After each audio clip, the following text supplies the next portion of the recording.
Hello बच्चों, स्वागत है मेरे नए वीडियो में। और आज के इस वीडियो में हम लोग एक्सरसाइज 1.3 क्लास 12th मैथ के बारे में जानने की कोशिश करेंगे।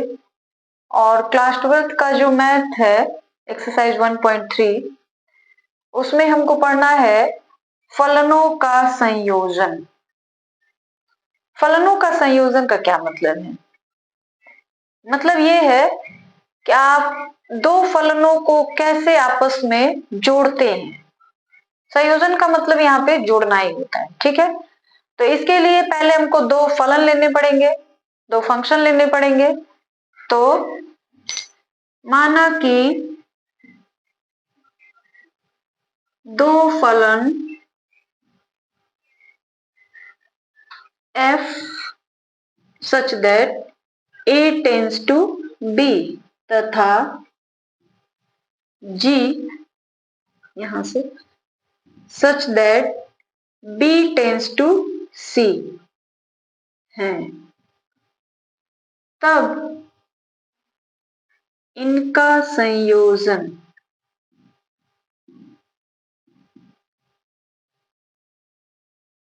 देखिए, इसके लिए फलनों का संयोजन पढ़ना है, यानी फलनों को जोड़ना है। तो उसके लिए हमको दो फलन लेना पड़ेगा f और g। एक फलन हमने लिया f such that a tends to b। f जो है उसका प्रांत है a और उसका जो सह प्रांत है b है, ठीक है। तथा दूसरा जो फलन है g, वो क्या है कि उसका जो वो है g such that b tends to c और इसका जो प्रांत है b है और जो सह प्रांत है वो c है। तब इनका जो संयोजन होगा, मतलब इन दोनों को जोड़ने पर जो आएगा उसको हम लोग गॉफ, ठीक है। तब f तथा g का संयोजन, f तथा g का संयोजन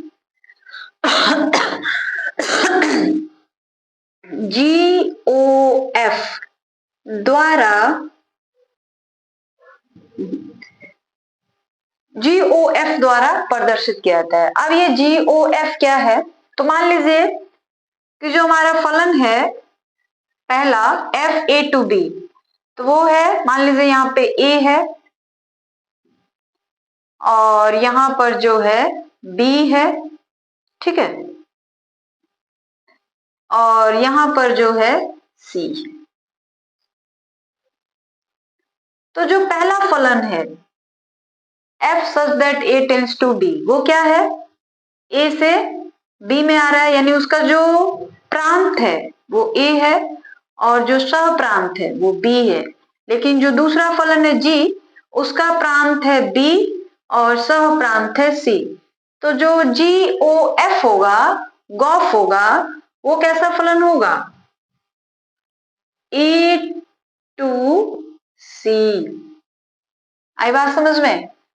यानी जो फलन GOF आपने लिखा है, GOF गॉफ, ये F और G दोनों का संयोजन करके लिया गया है और उसको हम दिखाएंगे A to C इस तरीके से।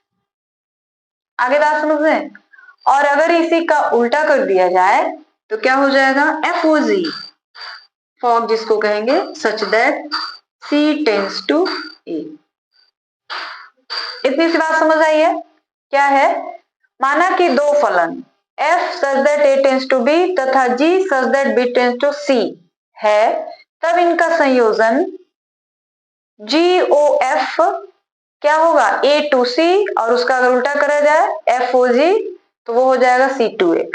तब f तथा g का संयोजन वो भी गॉफ होगा, और अगर दो फलन है f और g तो उनका भी संयोजन जो होगा A to गॉफ जो होगा A to C ही होगा, ठीक है। तो ऐसा करते हैं, माना कि दो फलन A to B तथा G such that B to C है, तब इनका संयोजन GOF द्वारा प्रदर्शित किया जाता है। रुक जाओ,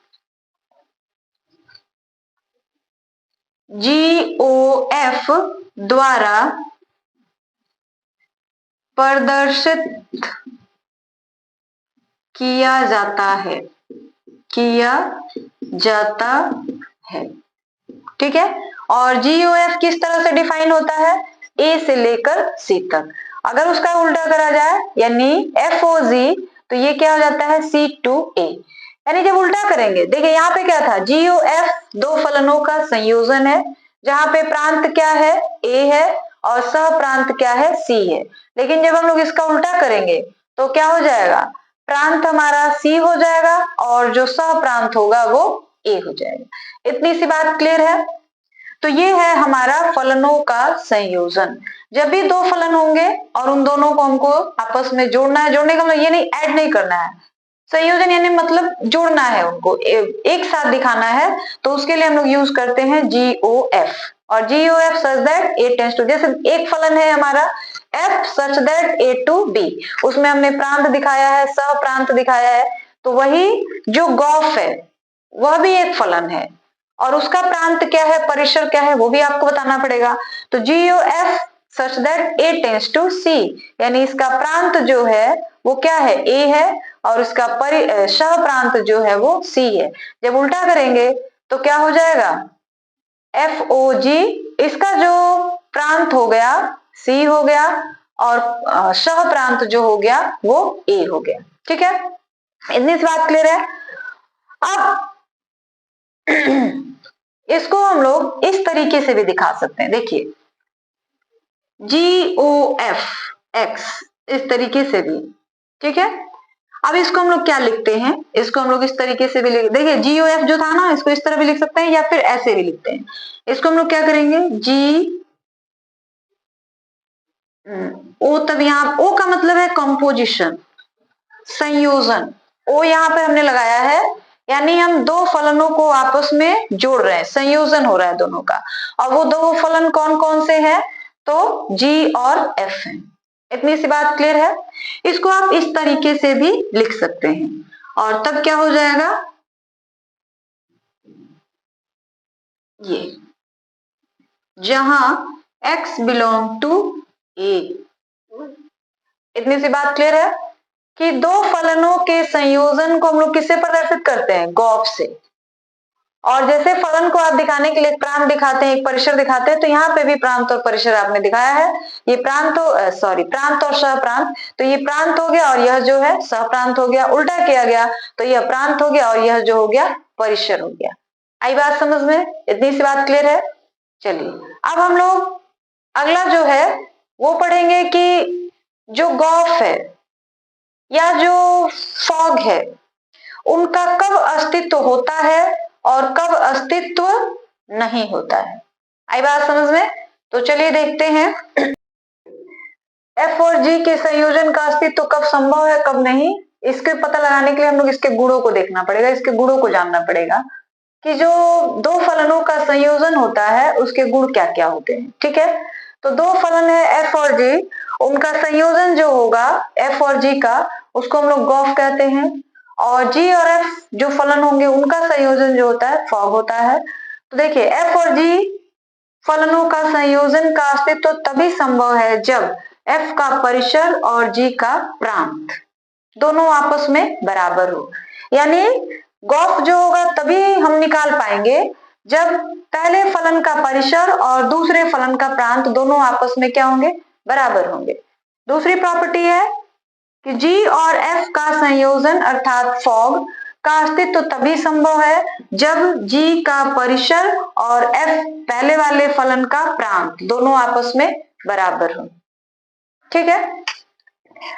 उसके बाद जो तीसरी गुण है, तीसरी प्रॉपर्टी है, वो है फलनों का संयोजन क्रम विनिमय नहीं होता है, अर्थात GOF not equal to FOG। मतलब अगर आपके पास दो फलन है F और G, दोनों का संयोजन आप करते हैं, GOF और FOG निकालते हैं, इसका मतलब ये जरूरी नहीं है कि दोनों आपस में हो जो बराबर हैं, ठीक है। तो ये जरूरी नहीं है कि दोनों फलनों का संयोजन जो होगा वो क्रम विनिमय नियम का पालन करेगा। तीसरी प्रॉपर्टी वही है। चौथी प्रॉपर्टी है यदि GOF एकेकी और आच्छादक फलन है तो आवश्यक नहीं कि F और G एकेकी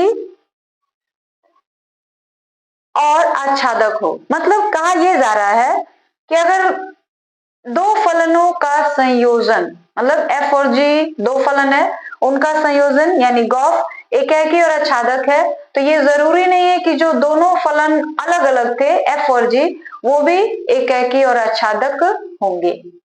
इतनी सी बात क्लियर हो रही है। चलिए, पांचवी प्रॉपर्टी है किसी फलन एफ को व्युत्क्रमणीय होने के लिए यह आवश्यक है कि वह फलन एकाकी और आच्छादक है। कोई भी फलन हो, चाहे एफ हो, चाहे जी हो, चाहे एच हो, अगर उसका हमको व्युत्क्रमणीय निकालना है तो यह जरूरी है कि वह जो फलन है वह एकाकी और आच्छादक हो। ठीक है।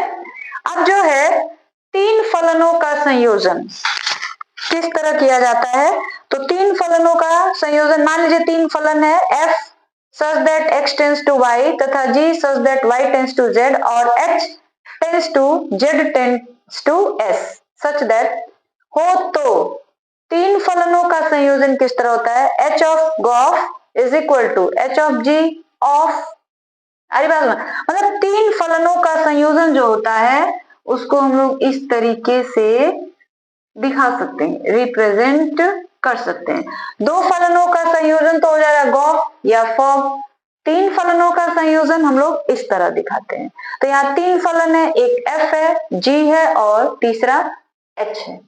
अरे बात समझ में। तो ये सारी प्रॉपर्टीज जो है आपको जो फलनों के संयोजन होता है उनके हैं, और ये आपको याद रखनी पड़ेगी। जब आप क्वेश्चन सॉल्व करने जाएंगे तो ये सारी प्रॉपर्टीज वहां पे यूज होंगी। ठीक है। तो इसलिए जरूरी है कि ये जितनी भी प्रॉपर्टीज आपको लिखाई गई हैं, बताई गई हैं, आप अच्छे से समझ लें और उसको याद रखें हमेशा, क्योंकि जब आप एक्सरसाइज सॉल्व करने जाएंगे तो इन सारे प्रॉपर्टीज का कहीं ना कहीं आपके क्वेश्चन में यूज होगा। ठीक है। चलिए बच्चों, अब हम लोग कुछ एग्जाम्पल्स देखेंगे। पहले तो हमने ये पढ़ा कि फलनों का संयोजन क्या होता है, जीओएफ या एफओजी, फिर संयोजन के गुणधर्म क्या होते हैं। अब हम लोग कुछ एग्जाम्पल करते हैं। तो चलिए, पहला एग्जाम्पल है, यदि f such that r tends to r, fx is equal to 3x square minus 5 तथा g such that r tends to r, gx is equal to x by x square plus 1 द्वारा परिभाषित फलन है, तो Gauff of x का मान ज्ञात करें, नहीं जी ऑफ एफ एक्स का मान ज्ञात करें। ठीक है। तो अगर गॉफ दिया हो निकालने के लिए तो हम लोग कैसे निकालेंगे, गॉफ का मतलब हो गया है कि फलन एफ और जी का संयोजन। गॉफ का मतलब हो गया फलन एफ और जी का संयोजन। देखिएगा बड़े ध्यान से, बहुत ही इजी है। कैसे करेंगे इस तरह के सवालों को, जब इस तरह का कोई भी सवाल दिया हो तो उसको हम लोग कैसे सॉल्व करेंगे। ठीक है। तो चलिए, f x is equal to हमारे पास दिया हुआ है 3x स्क्वायर माइनस 5, क्लियर है। And g x is equal to क्या दिया हुआ है, x by x square plus 1। ठीक है। हमसे क्या कहा गया है, जी ओ एफ एक्स। हमने आपको अभी बताया है कि जीओ एफ को आप जीओ एफ एक्स भी लिख सकते हैं। ठीक है। तो जीओ एफ इसको आप इस तरह लिख सकते हैं, जी, यहां से ओ जो है रिमूव कर देंगे, हटा देंगे, और तब हमारे पास ये बचेगा। इतनी सी बात समझ आ रही है। ओ हटा देंगे पहले, ओ फॉर कंपोजिशन, ओ जो है वो दो फलनों के कंपोजिशन के लिए यूज किया गया है। ठीक है। तो यहाँ पे हमने क्या किया, ओ को रिमूव कर दिया और हमने क्या लिखा, जी ऑफ एफ एक्स। ठीक है। अब आप देखिए कि आपके क्वेश्चन में एफ एक्स की वैल्यू क्या दी गई है, एफ एक्स का मान क्या दिया गया है। तो एफ एक्स का मान आपको कितना दिया गया है, देखिए f x is equal to ये, तो जी अपनी जगह पे रहेगा इसी तरीके से। ठीक है। लेकिन एफ एक्स का मान आपको रखना पड़ेगा, और एफ एक्स क्या है हमारे पास, 3x स्क्वायर माइनस 5। इतनी सी बात समझ आई है। पहले हमने क्या किया, जीओ एफ एक्स, जीओ एफ एक्स को आप इस तरह से लिख सकते हैं। जब जैसे ही हमने इस तरह से लिखा, यहाँ का ओ जो है रिमूव हो गया, हट गया। ओ क्यों था, वो कंपोजिशन के लिए यूज किया गया था कि हम दो फलन को आपस में जोड़ रहे हैं। अब एफ एक्स की वैल्यू आपको क्वेश्चन में दे दी गई है, वो मान हमने यहाँ पे रख दिया। अब हम लोग इसको ऐसे पढ़ेंगे, जी एक्स, ये पूरी वैल्यू जो है इसको हम लोग एक्स पढ़ेंगे, चाहे जितनी भी बड़ी से बड़ी वैल्यू दी गई हो उसको हम लोग क्या पढ़ेंगे, एक्स पढ़ेंगे। यानी ये हो गया जी एक्स। ठीक है, क्वेश्चन में आपके जी एक्स बराबर इतना दिया हुआ है, तो ये जो जी एक्स है उसमें एक्स की जगह पर हम लोग ये वाला एक्स की वैल्यू ले जाकर के पुट कर देंगे। आ रही बात समझ में? जो जी एक्स की वैल्यू दी गई है आपको उसमें एक्स की जगह पर ये वाला एक्स का मान जो है वो हम रख देंगे। आ रही बात समझ में? तो चलिए करते हैं। हमारे पास क्या दिया गया है, x square by x by x square plus 1। तो अब हम उसमें ये मान भर देंगे। एक्स स्क्वायर एक्स की जगह पे हम रखेंगे 3x² माइनस 5। क्लियर है? नीचे क्या है, x² प्लस 1। आ रही बात समझ में? तो अब x की जगह पे आपको क्या रखना है, ये हमने कहा ना कि जी एक्स, ये पूरा x की वैल्यू है, इसको हम लोग पूरा x पढ़ेंगे और जो जी एक्स का मान दिया हुआ है क्वेश्चन में उसमें x की जगह पे वो मान हम भर देंगे। तो हमारे पास जी एक्स की वैल्यू ये दे दी गई है। चलिए यहाँ पे करते हैं इसको। जी एक्स हो गया और जी एक्स का मान हमारे पास कितना दिया हुआ, इतना। तो हम लोग उसमें ये मान भर देंगे तो हमारे पास क्या आ जाएगा, 3x² minus 5 by x², x की जगह पे ये पूरा भरा जाएगा 3x² माइनस 5 का होल स्क्वायर प्लस 1। इतनी सी बात क्लियर हुई है? पहले हमको क्या करना है, o हटाना है। तो उसके लिए हमने o हटाया, जी एफ एक्स लिखा गया, एफ एक्स की वैल्यू क्वेश्चन में दी गई थी वो हमने रख दिया। अब हमारे पास ये एफ एक्स खत्म हो गया, हमारे पास क्या आ गया, जी एक्स। ये जितनी बड़ी, चाहे जितनी भी बड़ी वैल्यू दी गई हो उसको हम लोग एक्स कहेंगे। ये हमारा क्या है, एक्स है। अब जो आपके क्वेश्चन में जी एक्स की वैल्यू दी गई है उसमें एक्स की जगह पे ये मान ले जा करके रख देना है। इतनी सी बात क्लियर है? तो चलिए ये अब क्या हो जाएगा, 3x² माइनस 5 बाई, ये आप इस तरह नहीं तोड़ सकते, इसको a माइनस बी के होल स्क्वायर के फॉर्मूले पे आपको ब्रेक करना पड़ेगा। तो a माइनस बी का होल स्क्वायर का फॉर्मूला क्या है, a स्क्वायर यानी 3x² का whole square plus b square that means 5 का स्क्वायर माइनस 2ab। ठीक है, तो 2ab, 2a की जगह क्या है 3x², b की जगह क्या है 5 प्लस 1। आइए बात समझ में। अब सिंप्लीफाई कर देंगे इसको, 3x² माइनस 5 बाई, इसको करेंगे तो क्या हो जाएगा 9x के पावर 4 प्लस 25 माइनस कितना हो जाएगा 2 5 10, 10 इंटू 3 30x²। यानी जो हमको निकालना था GOFX, उसकी वैल्यू हमको कितनी मिल गई 3x² minus 5 by 9x to the power 4 plus 25 minus 30x²। ठीक है, ये और ये हो गया 30x² प्लस 1। क्लियर है?